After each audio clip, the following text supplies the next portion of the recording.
Yang kami hormati Bapak Ibu wali kelas, Bapak Ibu urusan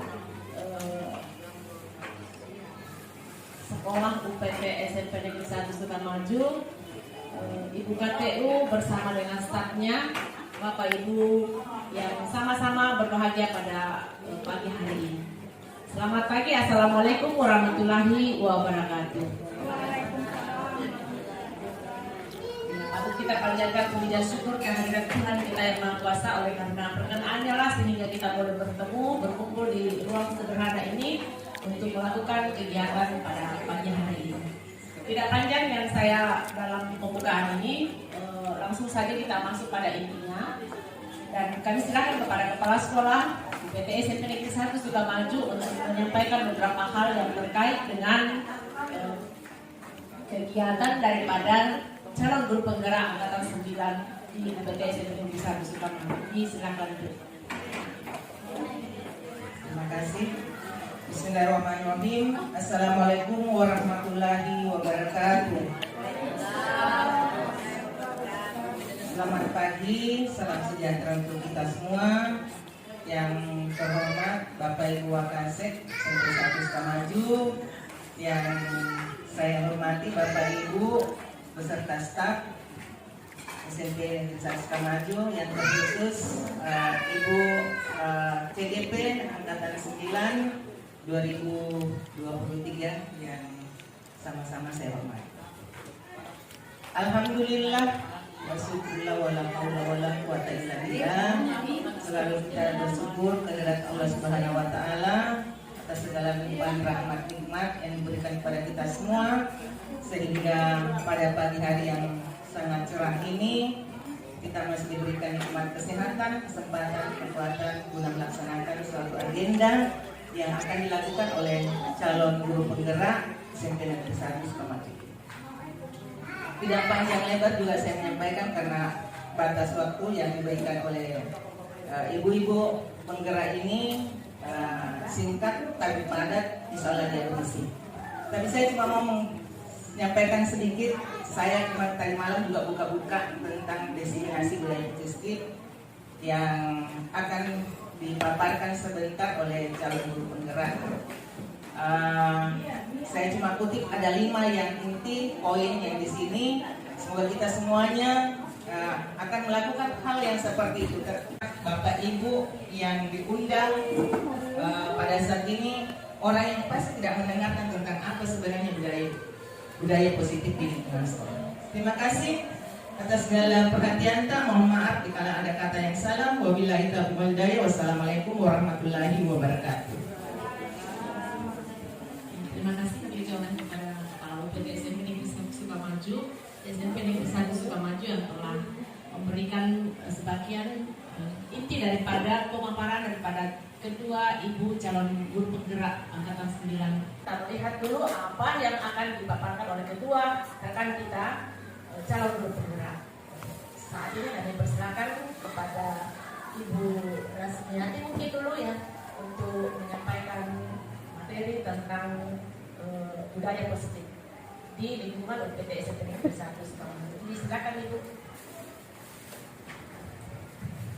Ya, terima kasih Ibu Sence sebagai moderator dan juga terkhusus kepada Ibu Kepala UPT SMP Negeri 1 Sukamaju yang senantiasa membersamai kami dalam kegiatan di pendidikan guru penggerak ini. Ya. Sekali lagi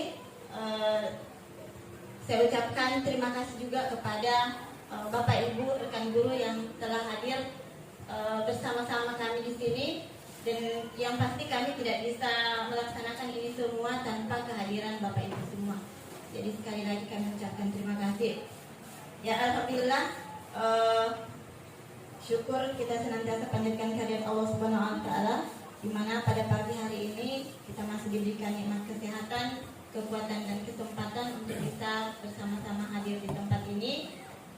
Tak lain dan tak bukan adalah salah satunya dengan yakni untuk meningkatkan kompetensi kita sebagai guru, dan ini juga merupakan salah satu tugas kami di pendidikan guru penggerak, yakni melakukan diseminasi terhadap budaya positif yang ada di modul 174. Ya, bagi yang beragama Islam, saya mengajak untuk kita senantiasa bersolawat kepada junjungan kita Nabi Muhammad SAW. Semoga kita mendapatkan syafaat di akhir kelak. Ya, baik Bapak Ibu, untuk mengoptimalkan waktu, di sini kami ada 2 CGP. Jadi kami akan berbagi dan berkolaborasi untuk menyampaikan tentang bagaimana diseminasi budaya positif ini. Saya akan memaparkan tentang budaya positif. Di sini saya menampilkan dulu salah satu penerapan ya budaya-budaya positif yang sudah kita lakukan di sekolah. Jadi mungkin secara tidak sadar memang kita sudah melakukan hal tersebut. Cuman kita belum berpikir yang seperti apa itu yang dimaksud budaya positif. Nah, kita bisa melihat di atas ini saya rangkumkan dalam galeri atau foto-foto kegiatan budaya positif di sekolah. Yang pertama salam sambut, kemudian sholat berjamaah, kegiatan ekstrakurikuler, Jumat Jariah, kreativitas siswa, upacara bendera, sarapan bersama dan kesepakatan kelas. Ya, jadi ini semua merupakan wujud dari budaya positif yang sebenarnya sudah kita lakukan. Dan bahkan mungkin lebih banyak lagi, tetapi kita mungkin tidak menyadari itu. Ya, lanjut Bapak Ibu. Nah, di dalam budaya positif, di sini ada beberapa hal yang akan kita pelajari. Yang pertama tentang disiplin positif dan nilai-nilai kebajikan universal. Kemudian yang kedua, teori motivasi hukuman, penghargaan dan restitusi. Lalu yang ketiga tentang keyakinan kelas. Yang keempat, kebutuhan dasar manusia dan dunia berkualitas. Yang kelima, 5 posisi kontrol guru. Dan yang keenam, segitiga restitusi. Di sini kami akan berbagi, bukan menggurui, tetapi kita berkolaborasi dan berbagi. Ya, karena kami 2 CGP, jadi kami akan memaparkan, kami sudah berbagi 1, 2, 3, itu akan saya paparkan. Kemudian 4, 5, 6 itu Ibu Junaria yang bertanya. Salah satu tanggung jawab seorang guru adalah bagaimana menciptakan lingkungan positif yang terdiri dari warga sekolah yang saling mendukung, saling belajar, saling bekerja sama, sehingga nantinya itu tercipta kebiasaan-kebiasaan baik yang akan tumbuh menjadi karakter baik warga sekolah yang akhirnya nanti karakter tersebut akan membentuk sebuah budaya positif. Jadi di sini Bapak Ibu memang dibutuhkan dari guru dulu. Ya, jadi bagaimana kita bisa saling mendukung dan saling belajar. Ya, jadi mungkin ya kita harus keluar dari zona nyaman kalau menurut saya. Ya, yang tadinya mungkin cara belajar kita seperti ini, seperti itu, kita harus mengupgrade diri. Nah, budaya positif di sekolah yaitu nilai-nilai dan kebiasaan-kebiasaan di sekolah yang berpihak pada murid agar mereka dapat berkembang menjadi pribadi yang kritis, penuh hormat, dan bertanggung jawab. Jadi dari budaya positif nanti itu akan melahirkan kebiasaan-kebiasaan ini. Ya. Nah, sebelum lanjut ada kegiatan pemantik ya. Nah, Bapak Ibu, ketika kita mendengarkan kata disiplin, ya, kata disiplin, kira-kira yang terdengar di pikiran Bapak Ibu itu kira-kira apa ya? Kalau boleh tahu, bisa siapa yang memberikan komentar? Silakan Bapak Ibu. Nah, pada saat kita mendengarkan kata disiplin, kira-kira apa yang pertama sekali di benak kita? Ya. Silakan Pak Ajit. Ya, terima kasih. Ya, seperti yang Ibu jelaskan tadi, ya langsung saya ingat bahwa disiplin itu ya, taat pada tata tertib yang ada di dalam sekolah ini. Oke, berarti ketaatan terhadap peraturannya. Ya, mungkin masih ada lagi dari Bapak Ibu yang bisa memberikan tanggapan kira-kira kalau kita dengar kata disiplin, apa yang pertama sekali terlintas di pikiran kita? kalau Pak Haji tadi mengatakan bahwa langsung terkena di pikiran itu adalah ketaatan, taat pada peraturan. Kalau menurut pendapat saya, disiplin itu adalah penentu daripada keberhasilan atau kesuksesan. Oke, ya, bagus ya. Ya, jadi kalau kita disiplin, berarti kita bisa sukses. Intinya seperti itu ya. Kalau kita mendengar kata disiplin, ya biasanya itu lebih kepada tata tertib ya, peraturan. Jadi kalau misalkan melanggar tata tertib atau peraturan berarti sudah tidak disiplin, gitu ya konotasinya. Iya, jadi itu adalah pendapat Bapak Ibu ya, dan itu dihargai. Nah, kita lanjut. Nah ini, kalau menurut Dean Gosson dalam bukunya Restructuring School mengatakan bahwa disiplin itu berasal dari bahasa Latin yang artinya belajar. Belajar. Namun dalam budaya kita makna disiplin itu telah berubah menjadi sesuatu yang dilakukan seseorang pada orang lain untuk mendapatkan kepatuhan. Ya itu tadi ya. Jadi kecenderungan umumnya itu menghubungkan kata disiplin dengan ketidaknyamanan. Artinya kalau misalkan kita sudah melanggar, sudah tidak tertib, sudah tidak masuk pada saja pelajaran, berarti itu sudah tidak nyaman ya. Nah, disiplin adalah kemampuan memerintah diri sendiri dalam mengontrol dan menguasai diri untuk memilih tindakan yang mengacu kepada nilai-nilai yang kita hargai dengan penuh tanggung jawab tanpa terperintah orang lain.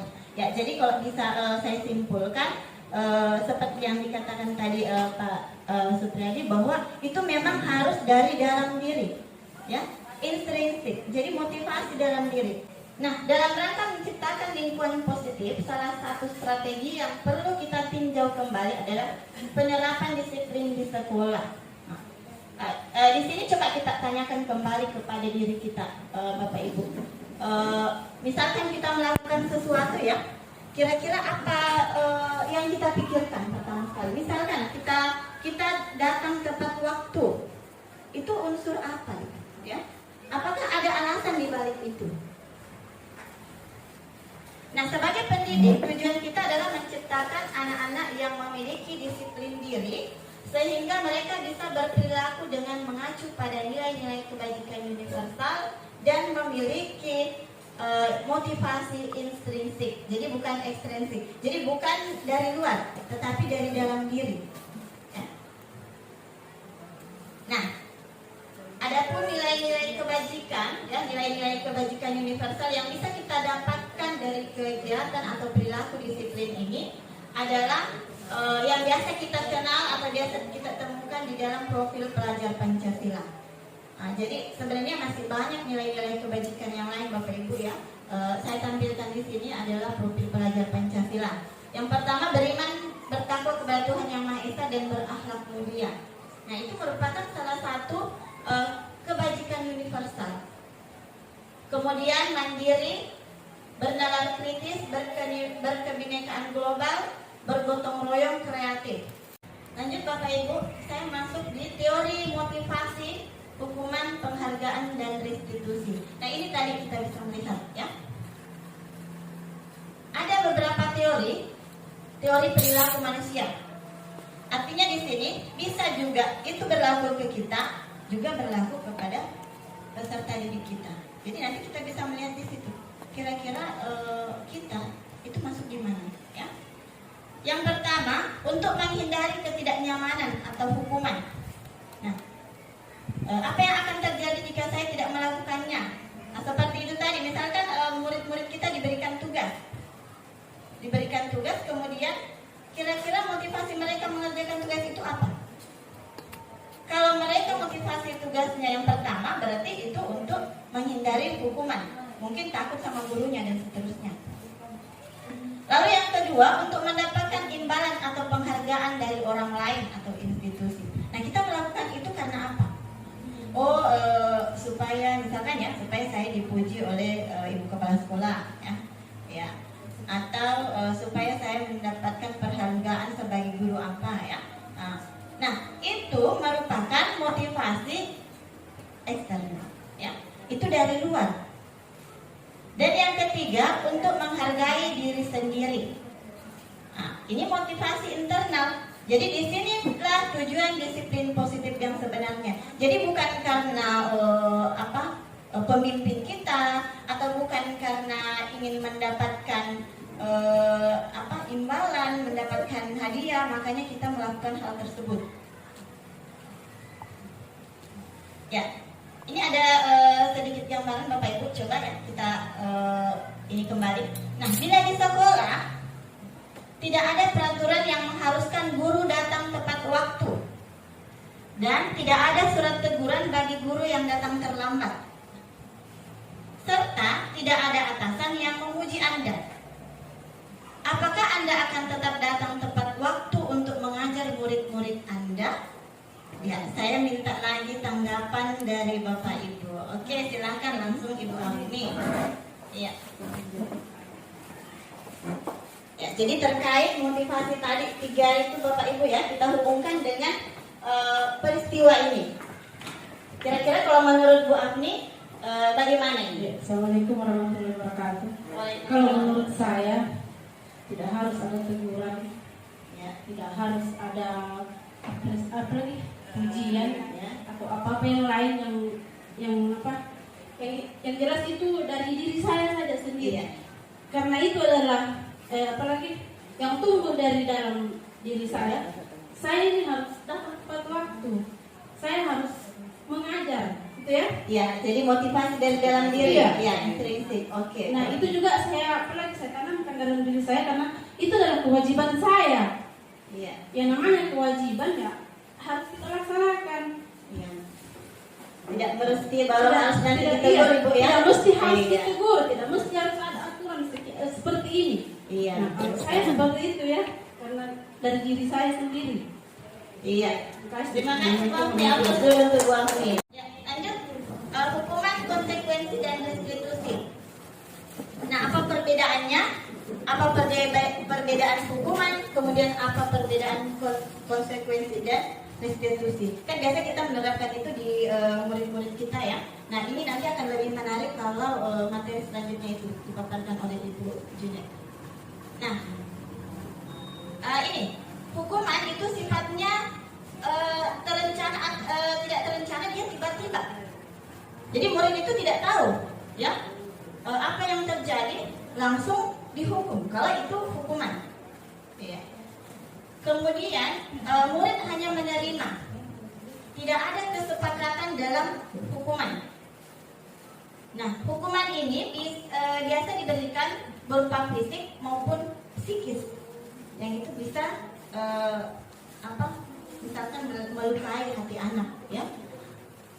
Kemudian sementara disiplin itu dalam bentuk konsekuensi itu sudah terencana.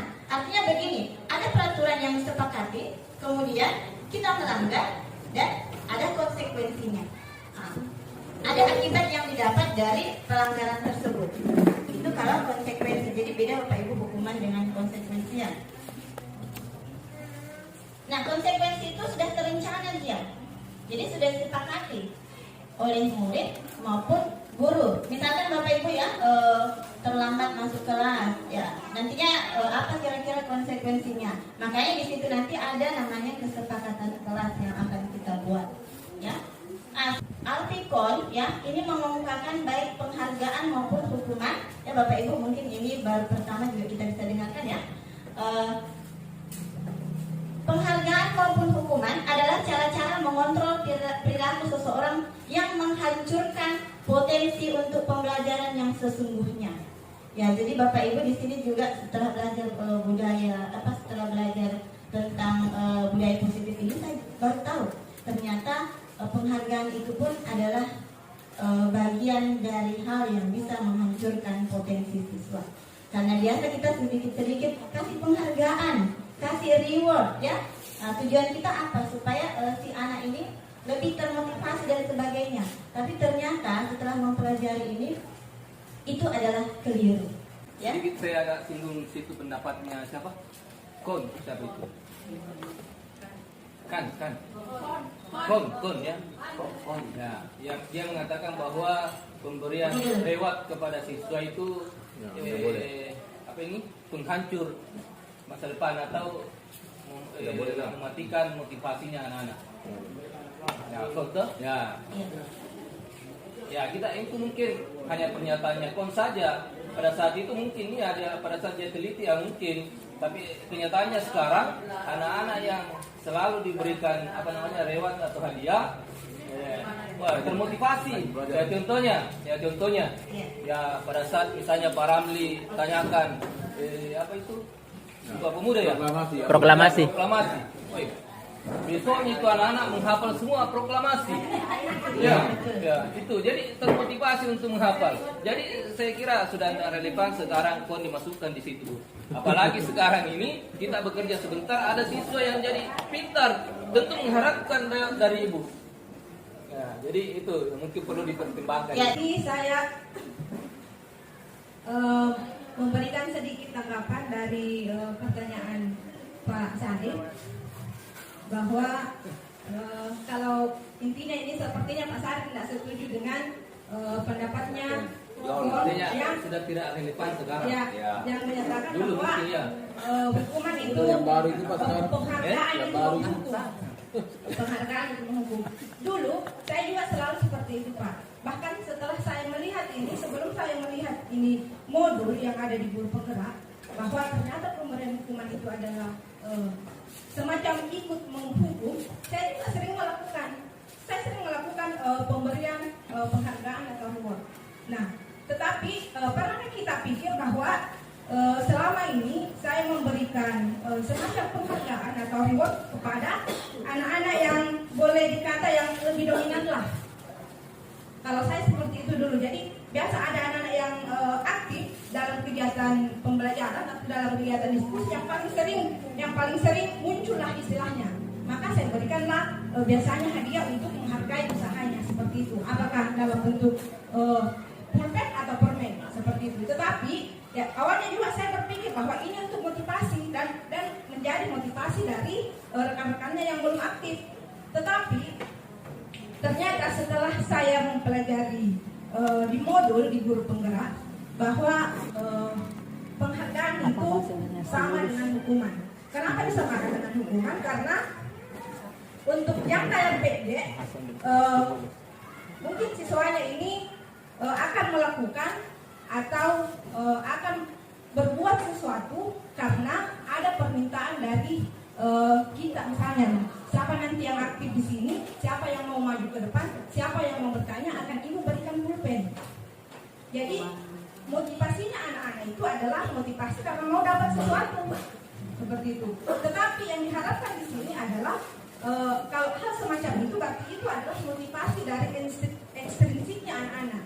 Sedangkan berdasarkan dengan ini tadi teori motivasi perilaku ada 3, bahwa seharusnya yang diterapkan di kita juga termasuk peserta didik itu adalah teori yang ini untuk menghargai diri sendiri. Artinya yang kita lakukan itu bukan karena adanya hadiah atau penghargaan, tetapi karena memang saya mau, adalah motivasi dari saya. Nah sekarang penghargaan atau reward itu biasanya kan kalau saya dulu memberikan reward itu dalam bentuk barang, ini juga tidak efektif karena ada semacam bisa merusak hubungan juga termasuk ya. Kenapa saya katakan bisa merusak hubungan?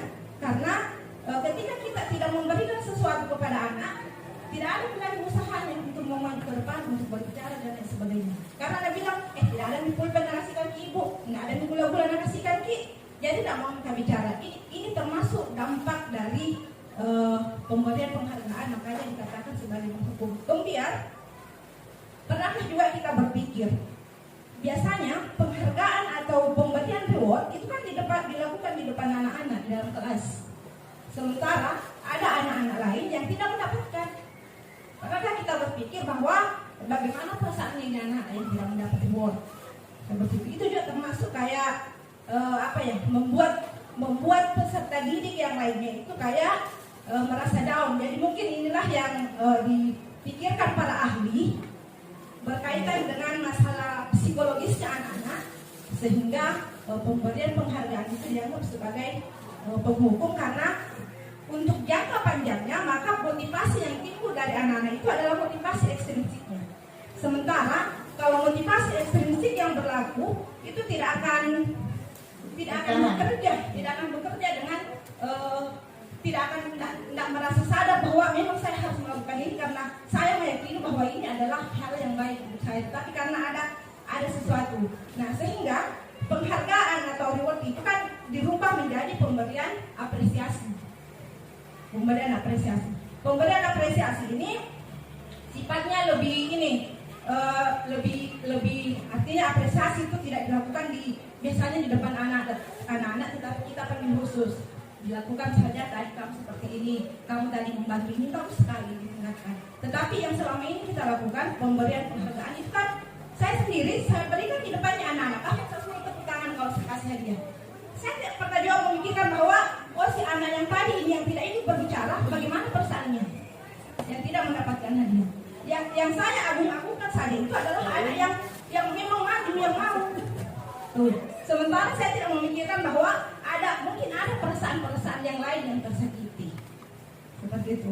Jadi sekarang itu Bapak, Ibu, memang pemberian penghargaan itu kalau sudah tidak dilakukan lagi, itu juga mungkin yang linear dengan di rapor itu kan sudah tidak ada pembentukan. Gitu ya. Jadi yang ada itu adalah pemberian apresiasi. Apresiasi ini diberlakukan secara bergantian dan dilakukan kepada seluruh anak-anak. Sedangkan biasanya kalau penghargaan yang kita lakukan itu hanya beberapa orang yang menonjol saja, seperti itu. Seperti itu pendapat dari saya, Bapak. Kita sekarang masuk di materi keyakinan kelas. Nah, apa sih yang dimaksud dengan keyakinan kelas di sini? Jadi keyakinan kelas ini merupakan sebuah ketetapan atau aturan kelas yang kita sepakati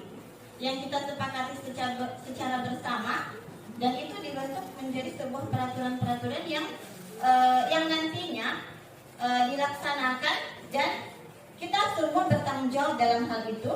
Kalau kita membuatnya misalkan dengan anak walinya kita, berarti wali kelas dengan siswanya ya.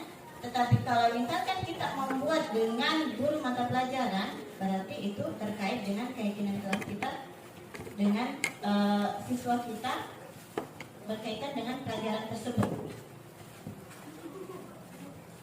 Nah, jadi ini ada prosedur membuat keyakinan kelas Bapak Ibu ya. Ini ada prosedurnya. Yang pertama, mempersilahkan warga sekolah atau murid di kelas kita untuk bercurah pendapat.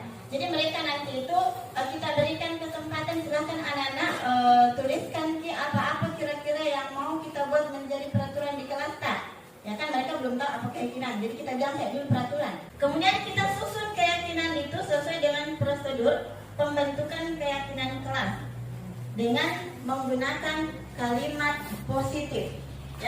Ya kadang kan biasa kalau kita suruh anak-anak membuat peraturan, mereka langsung tulis dilarang, misalkan ya, dilarang makan di dalam kelas, tidak boleh menyentek. Itu adalah kalimat-kalimat negatif yang nantinya kalau di dalam keyakinan kelas itu kita akan berubah menjadi kalimat positif. Ya. Nah ini Bapak Ibu contoh tahapan keyakinan kelas yang saya buat di kelas. Jadi yang pertama di sana. Saya mempersilahkan dulu peserta didik saya, anak wali saya di 9A untuk menuliskan dulu kira-kira peraturan apa ya. Karena mereka yang buat, berarti mereka paling tidak itu bertanggung jawab terhadap apa yang mereka buat. Kemudian setelah mereka buat ini ya, mereka maju menempelkan apa-apa yang mereka telah tulis di statement tersebut. Tahap selanjutnya ini kita mau validasi, jadi kita mau mensortir kira-kira mana yang sama. Setelah terkumpul, mereka nanti akan menandatangani apa yang mereka buat. Nah, jadi di statementnya itu mereka akan membubuhkan tanda tangannya. Ya. Kenapa harus ada tanda tangannya? Supaya itu lebih kuat. Mohon maaf Ibu, masih ada sesi berikutnya ya. Ya bisa kita nanti lebih banyak lagi materi berikutnya. Untuk kesempatan berikutnya saya berikan kepada rekan saya Ibu Juniari Mutawi. Tidak.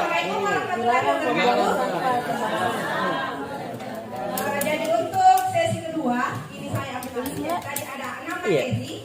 Biar Tiga dua, materi sudah disampaikan oleh rekan saya, Bu Rasmati, dan materi keempat, 5 dan 6 itu akan dipandu oleh saya. Tapi sebelum kita masuk ke materi, karena tadi saya lihat ini sudah banyak yang berpendapat, banyak yang panas-panas sedikit ya, atau tegang. Jadi supaya untuk mengurangi ketegangan kita menyanyi dulu aja. Oke, berdiri dulu semua Bapak Ibu, berdiri. Iya. Sebelum kita lanjut ke materi yang kedua, kita rendahkan dulu yang tegang-tegang, yang tadi dulu ya.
Kita lanjut untuk materi yang selanjutnya, yaitu materi kebutuhan dasar manusia. Jadi tadi 3 materi sudah dijelaskan. Sekarang kita lanjut di materi yang keempat, yaitu kebutuhan dasar manusia.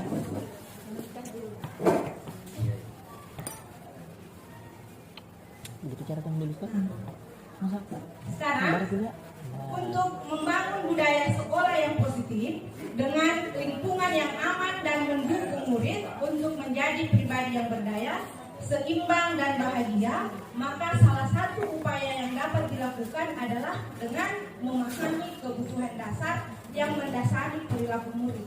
Jadi Bapak Ibu, setiap tindakan atau setiap perilaku yang kita lakukan, baik itu kita sebagai guru maupun sebagai siswa, karena ada semacam kebutuhan yang dia penuhi. Jadi kalau misalnya ada siswa yang anggaplah terlalu aktif atau datang di sekolah mengantuk tidur atau ada hal-hal yang lain yang dilakukan, ya berarti mungkin ada kebutuhan dasarnya yang tidak terpenuhi di rumah. Jadi memang sangat penting bagi kita untuk memahami kebutuhan dasar murid-murid kita, karena ini akan berimbas dengan bagaimana perlakuan kita terhadapnya, seperti itu. Kemudian menurut William Glasser, seluruh tindakan manusia itu memiliki tujuan tertentu untuk memenuhi kebutuhan dasarnya.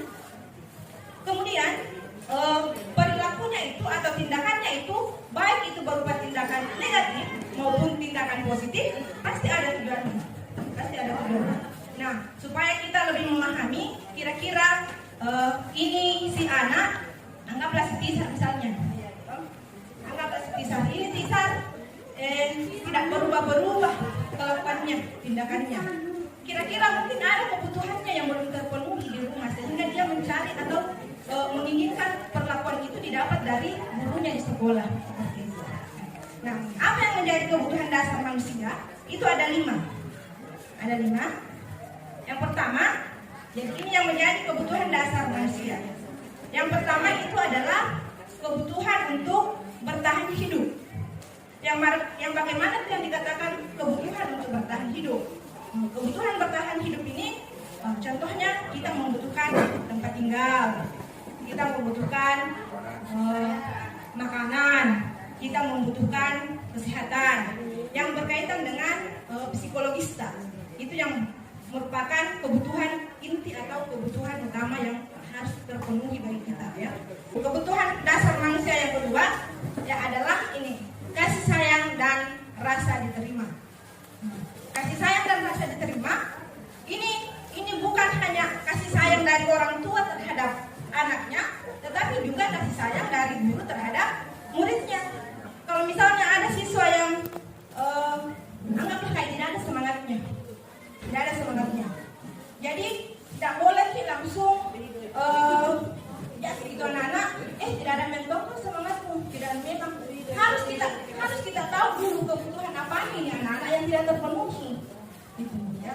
Bisa saja di rumah itu dimarah-marahi terus, atau tidak ada yang perhatikan nih, artinya mau dia berbuat apapun tidak ada yang mau menasihati, sehingga sampai di sekolah di bawah itu tindakannya yang seperti itu, padahal sebenarnya dia membutuhkan kasih sayang dan rasa ini diterima. Kemudian kebutuhan dasar yang berikutnya adalah kesenangan. Dan kebutuhan yang ketiga adalah kebebasan, dan yang keempat itu adalah penguasaan. Untuk penjelasan dari setiap kebutuhan dasar, yang kebutuhan dasar tadi itu ada 5 ya Bapak Ibu, ada 5. Yang pertama itu adalah apa? Kebutuhan untuk bertahan hidup. Contohnya tadi ya kayak kebutuhan yang bersifat fisiologis, misalnya yang berkaitan dengan kesehatannya, berkaitan dengan perkembangan, dan berkaitan dengan makanan. Kemudian yang kedua adalah kebutuhan akan kasih sayang dan rasa diterima. Kebutuhan kasih sayang dan rasa diterima ini itu terkait tentang kebutuhan yang meliputi keinginan untuk tetap terhubung dengan orang lain, seperti keluarga, teman, dan kelompok di mana kita bergabung. Kemudian kebutuhan yang ketiga itu adalah kebebasan. Kebebasan di sini adalah memberi kesempatan untuk membuat pilihan. Jadi sama juga tadi dengan pada saat membuat keyakinan kelas atau membuat keyakinan sekolah, maka bukan hasil pemikiran kita, tetapi kita undang mereka, kita berdiskusi dengan mereka. Jadi biarkan mereka mengeluarkan atau mengungkapkan ide-idenya seperti itu. Artinya dia mau bebas ini bereksplorasi, gitu ya. Kemudian yang kedua, menyuarakan pendapat dan percaya diri. Dan yang ketiga adalah memberikan kesempatan untuk mencoba hal-hal yang baru. Ini untuk kebutuhan kebebasan. Kemudian yang kebutuhan dasar hidup yang keempat, itu adalah kesenangan. Kebutuhan dasar kesenangan adalah memasukkan kegiatan yang menyenangkan dalam kegiatan pembelajaran di kelas. Dalam dengan yang kita lakukan tadi ini, pemberian ice breaking itu adalah salah satu yang membuat siswa itu merasa senang dalam kegiatan proses pembelajaran. Sebelum saya masuk di CGP, saya juga terus terang jujur tidak pernah memberikan ice breaking. Tidak pernah. Tetapi setelah saya mempelajari paradigma pendidikan yang harus dilakukan sekarang itu adalah salah satunya adalah pemberian pembelajaran yang menyenangkan. Nah, alhamdulillah itu sudah saya lakukan sekarang. Seandainya saya tidak masuk ke CGP, mungkin belum bisa juga saya lakukan karena saya tidak paham. Tapi setelah saya mempelajari modul yang ada di CGP, semakin saya mempelajari modul, semakin saya merasa bahwa ternyata selama ini banyak keliruan yang saya lakukan. Dan alhamdulillah saya bersyukur bisa bergabung dengan guru penggerak. Kemudian kebutuhan dasar yang terakhir itu adalah penguasaan. Kebutuhan dasar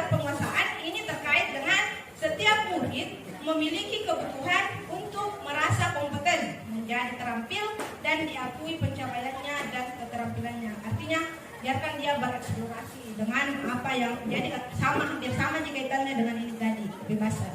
Ya.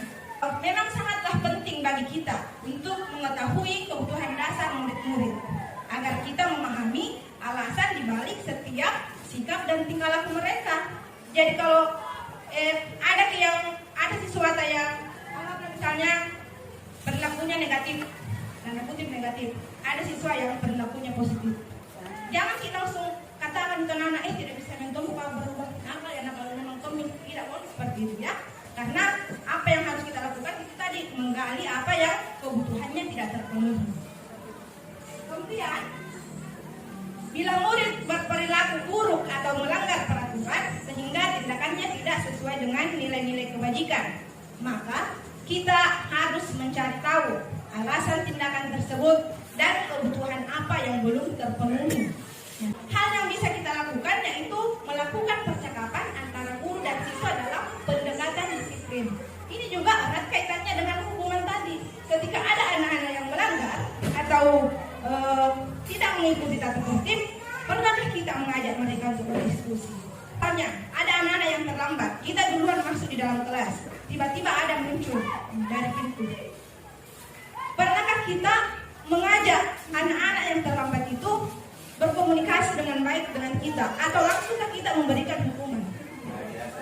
Kembali ke diri kita masing-masing Bapak Ibu. Jadi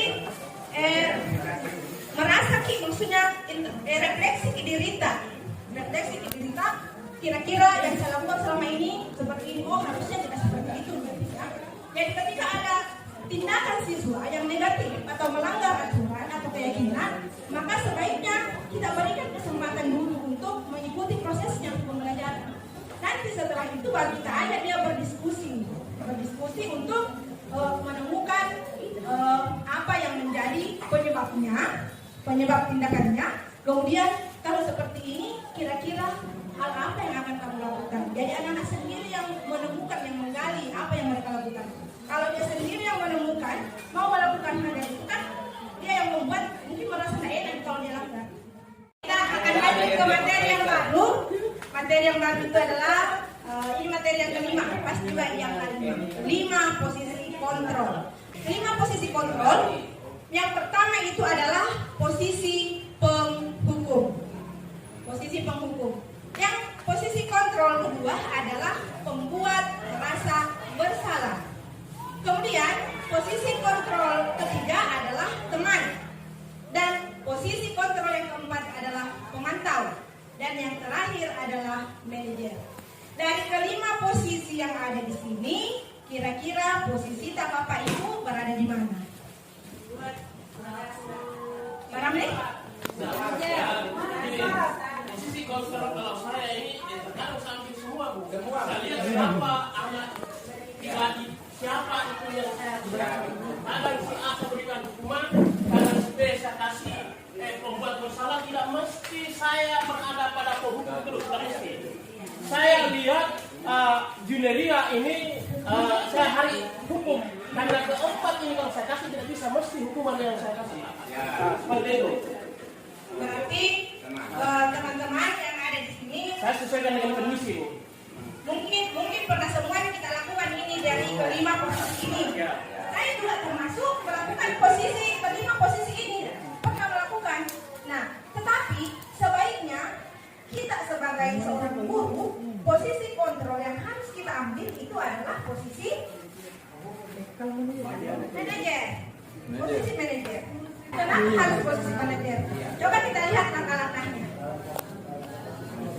Jadi sebenarnya saya juga sudah melakukan semuanya posisi ini, tetapi ternyata sebagai seorang guru, posisi kontrol yang harus kita pegang, yang harus kita gunakan adalah posisi manajer. Ini dia.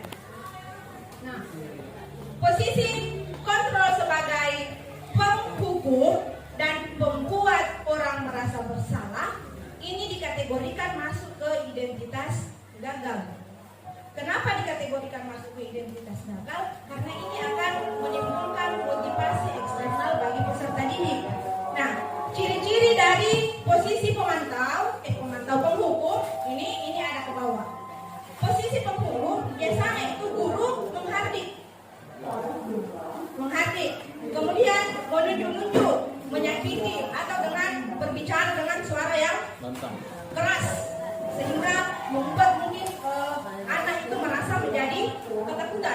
seperti itu. Kemudian itu dari kalau dari tindakannya kita bahasa tubuhnya, gestur ya kalau bahasa Indonesia, gesturnya, maka seperti ini menghardik, menunjuk-nunjuk itu termasuk posisi menghukum. Kalau dari segi verbalnya, maka ini dari bentuk kalimatnya, kamu tidak melakukan, saya akan ini, dengan nada, dengan intonasi suara yang lebih tinggi atau lebih keras seperti itu.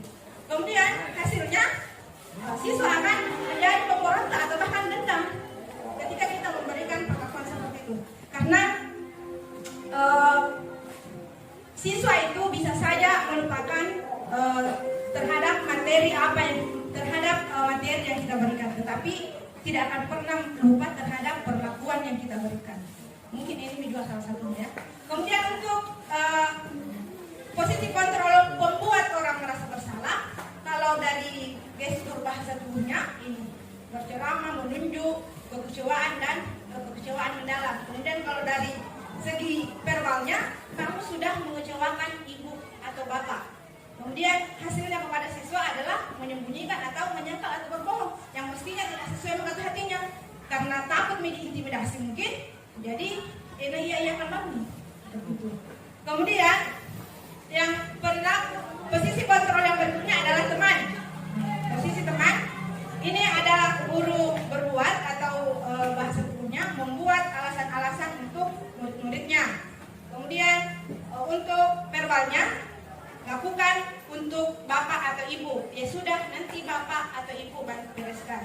Sudah mulai termasuk ke dalam identitas berhasil atau sukses. Tetapi dia masih masuk kategori eksternal, motivasi eksternal. Kemudian untuk pemantau, untuk posisi pemantau, nih menghitung dan mengukur. Kemudian untuk verbalnya, apa peraturannya, kemudian apa konsekuensinya. Jadi kalau ada yang melakukan kesalahan, ini posisi atau tindakan yang kita lakukan. Nah untuk posisi manajer, ini yang akan memunculkan motivasi intrinsiknya anak-anak dengan dia sendiri yang menemukan apa yang menjadi alasannya berbuat seperti itu, kemudian bagaimana solusinya agar kejadian itu tidak terulang kembali. Jadi dia lebih menghargai dirinya karena dia sendiri yang menemukan, sehingga ketika dia melanggar atau tidak mengikuti itu ada semacam tidak sesuai dengan kata hatinya. Karena kan kalau misalnya kita sendiri yang mengeluarkan statement seperti itu, terus kemudian kita langgarkan, ada semacam perasaan tidak nyaman sama diri dan membohongi kata hati kita. Jadi inilah posisinya, makanya posisi seorang guru yang diambil itu adalah posisi manajer. Ketika ada siswa yang bersalah, maka bukan lagi langsung diberikan hukuman, berdiri di depan, bersihkan WC dan lain sebagainya, tetapi siswa itu diajak untuk berkomunikasi. Kita memanggil siswa dengan mengajukan pertanyaan-pertanyaannya ini pertanyaan-pertanyaan yang memicu dari anak itu sendiri yang mengeluarkan statement bahwa tidak seperti ini maka bu, mestinya harus seperti ini. Sehingga kalau ini dilakukan secara konsisten dan terus-menerus, lama-kelamaan akan memunculkan motivasi intrinsik dari si anak tersebut. Di antara kelima posisi kontrol, sebaiknya seorang guru menggunakan posisi kontrol manajer. Kenapa harus manajer? Karena guru berbuat sesuatu bersama murid, kemudian mempersilahkan murid mempertanggungjawabkan perilakunya dan mendukung murid agar dapat menemukan solusi atas permasalahannya sendiri. Sehingga posisi manajer juga mengacu pada restitusi yang dapat menjadikan murid sebagai manajer bagi dirinya sendiri, sehingga tercipta identitas positif atau berhasil pada diri murid. Selanjutnya, untuk restitusi ini tidak bisa kita jalankan ketika tidak ada keyakinan kelas kita buat. Karena kenapa restitusi ini tidak bisa berjalan ketika tidak ada keyakinan? Karena di restitusi ini kita kan menggali anak-anak bahwa kira-kira tadi kamu terlambat, keyakinan kelas apa yang telah dilanggar. Nah kalau tidak ada keyakinan kelas dibuat, bagaimana kita memberikan pertanyaan seperti itu kepada anak? Apa itu restitusi? Restitusi adalah sebuah proses menciptakan kondisi bagi murid untuk memperbaiki kesalahan mereka, sehingga mereka bisa kembali pada kelompok mereka dengan karakter yang lebih kuat. Restitusi juga merupakan proses kolaboratif yang mengajarkan murid untuk mencari solusi untuk masalah mereka. Jadi bukan kita yang carikan solusinya ketika anak-anak melanggar, misalnya terlambat. Ya. Bukan kita yang kasih saran yang mestinya seperti ini, mestinya seperti ini. Jadi kita tanya-tanya sehingga kira-kira apa yang bisa kita lakukan supaya kesalahan itu tidak terulang kembali. Anak-anak ini akan mengeluarkan ide-idenya seperti itu. Kemudian restitusi 2 ini membantu murid berpikir tentang orang seperti apa yang mereka ingin menjadi atau tujuannya, dan bagaimana mereka harus memperlakukan orang lain. Kemudian ada 9 ciri-ciri restitusi. Yang pertama adalah restitusi bukan untuk menebus kesalahan. Jadi bukan untuk menebus kesalahan, melainkan untuk belajar dari kesalahannya. Sehingga dengan dia belajar dari kesalahannya, harapannya kita tidak akan mengulang kembali kesalahan-kesalahan itu. Kemudian yang kedua, yaitu memperbaiki hubungan. Kemudian ciri yang ketiga adalah tawaran, bukan paksaan. Jadi kita berdiskusi, berdialog. Kemudian yang keempat, restitusi menuntun untuk melihat ke dalam diri, mencari kebutuhan dasar yang mendasari tindakan. Kemudian restitusi diri adalah cara yang paling baik. Kemudian restitusi fokus pada karakter, bukan tindakan, dan fokus pada solusi.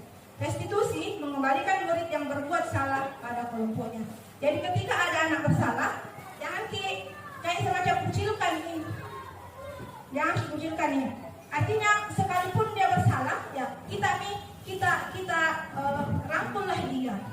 Kita rangkullah dia. Dan selanjutnya, bagaimana caranya untuk membuat restitusi. Jadi restitusi ini ada tahapannya, Bapak Ibu. Ada 3 tahapannya. Apa-apa yang menjadi tahapannya ini? Jadi yang pertama itu adalah tahapan yang pertama saat kita melakukan restitusi, segitiga restitusi. Yang pertama itu adalah kita menstabilkan identitas. Bagaimana agar anak yang bersalah ini atau anak yang melakukan pelanggaran tadi ini tidak merasa kayak down nih karena sudah berbuat salah, tidak kayak semakin terpuruk, tidak seperti itu. Kita nih stabilkan dulu identitasnya, stabilkan dulu masalahnya dengan cara ini kita bisa berkata seperti ini. Jadi untuk membuat anak yang merasa gagal karena berbuat salah menjadi positif terhadap dirinya, artinya tidak ada unsur kayak menyalahkan diri sendiri. Nah, bisa kita lakukan untuk menstabilkan identitas, bisa dilakukan dengan kalimat-kalimat seperti ini. Berbuat salah itu hal yang manusiawi. Kemudian pertanyaannya juga bisa berupa, tidak ada manusia yang sempurna. Bapak, ibu juga bersalah. Kita pasti bisa menyelesaikan permasalahan ini. Bapak, ibu tidak tertarik untuk mencari tahu siapa yang benar, siapa yang salah. Yang lebih saya ibu di sini adalah tertarik untuk menyelesaikan masalah. Ini adalah semua contoh-contoh pertanyaan untuk menstabilkan identitas. Selanjutnya, tahap yang kedua pada segitiga restitusi itu adalah validasi kebutuhan atau validasi tindakan yang salah. Untuk validasi tindakan yang salah, ini membantu murid mengenali basic atau kebutuhan dasar yang ingin dipenuhinya. Jadi kembali lagi tadi kebutuhan dasar. Jadi memang semua ini ada kaitannya, berentetan dari pertama sampai terakhir. Ketika melakukan kesalahan itu, pada dasarnya setiap tindakan manusia tujuannya adalah memenuhi kebutuhan dasarnya tadi yang ada 5. Apakah itu kekuatan, ridho, kasih sayang, yang 5 tadi yang menjadi kebutuhan dasar. Nah, untuk validasi tindakan yang salah atau validasi kebutuhan ini bisa dibuat dalam bentuk kalimat seperti ini. Misalnya, kamu bisa saja kan melakukan hal yang lebih buruk, tapi kamu tidak melakukannya. Kemudian kamu pasti punya alasan mengapa melakukannya. Apa yang penting bagi kamu? Kemudian kamu boleh tetap berusaha menjaga sikap itu, tapi tambahkan sikap yang lain yang baru. Maukah kamu belajar cara lain untuk mendapatkan yang kamu butuhkan tanpa harus memukul? Selanjutnya untuk tahap yang terakhir di proses segitiga restitusi adalah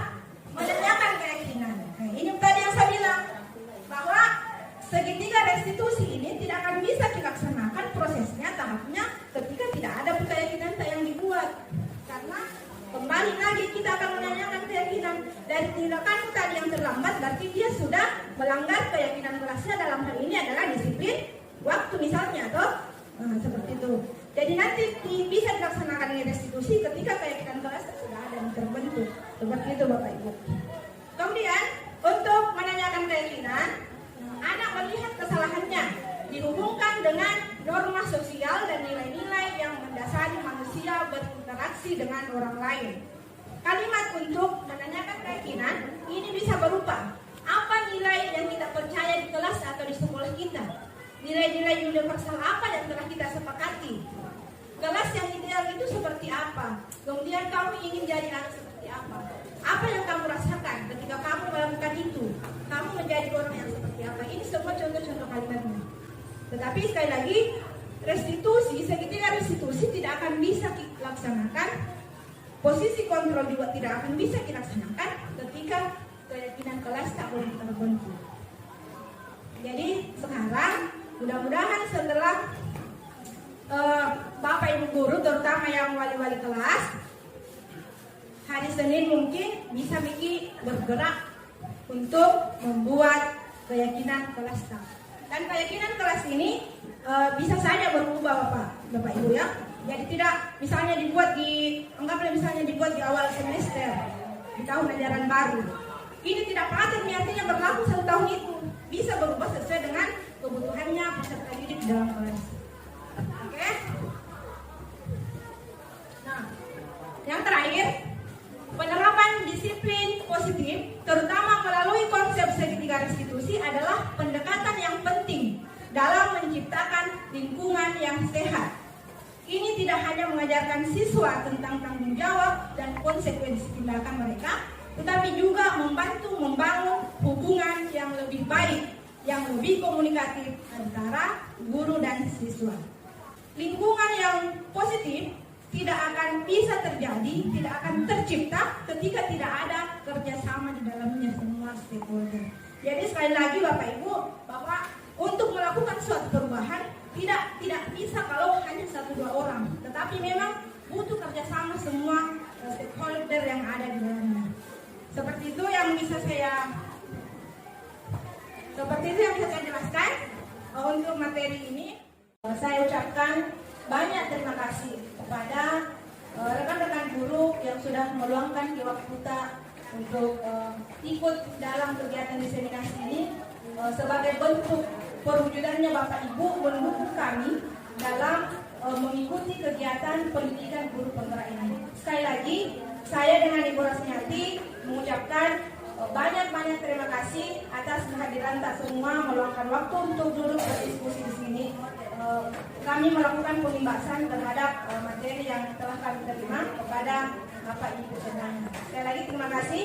Demikian dari saya. Assalamualaikum warahmatullahi wabarakatuh. Oke, saya akan menutup diseminasi tentang implementasi budaya positif sekolah UPT SMP Negeri 1 Sukamaju. Semoga apa yang telah dipaparkan oleh kedua calon guru penggerak Ibu Judani Mustamim dengan Ibu Rasmiati itu boleh bermanfaat buat kita semua untuk kita bersama-sama di dalamnya berkolaborasi bersama sehingga tercipta suasana yang baik dalam pendidikan, dalam lingkungan pendidikan sekolah kita, buat anak-anak kita, buat anak bangsa dan negara Republik Indonesia ini. Saya tutup dengan ucapan wabillahi taufiq wal hidayah. Assalamualaikum warahmatullahi wabarakatuh.